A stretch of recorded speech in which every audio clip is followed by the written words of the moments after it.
Leon Panetta, thank you for having us here to Monterey to talk about oceans. And that's a subject I know is close to your heart. 10 years ago, the Pew Commission released its report recommending a dramatic shift in the way we view oceans and their management. When you think back on that time with the Pew Oceans Commission and subsequently, what do you feel like the most important accomplishments of the commission were?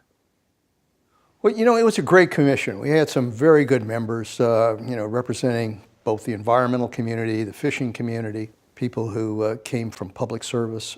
It was really a good cross-section, and we worked our way through some of the tough issues that face the oceans. And I guess the most important thing that we were able to focus on was our fisheries and the state of our fisheries. We were finding in place after place that we went to that the fisheries were slowly being destroyed in each of these areas, and that a principal resource, not only for our food, but for the economic livelihood of these communities, was being lost because we were not being good stewards of that fishery. Looking at the relationship between the ocean and land, the whole ecosystem. And this isn't just about the ocean. It's also what's happening on land and in our rivers that determines a lot of the impact in terms of our oceans.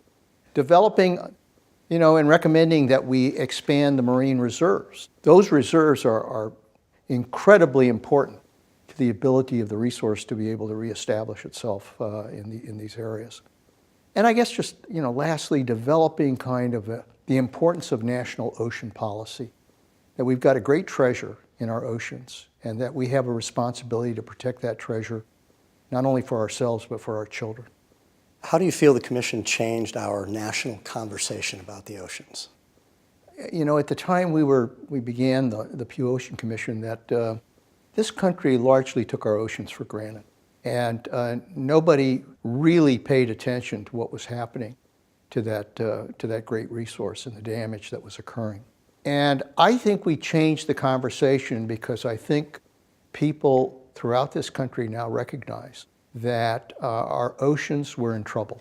For the first time, we started a discussion that said, we can't take our oceans for granted, because even though we thought this resource was limitless in terms of its expansiveness, the fact is that it is very vulnerable to human behavior. And if we don't clean up our act in the way we deal with the oceans, that we could damage that great resource for forever in the future.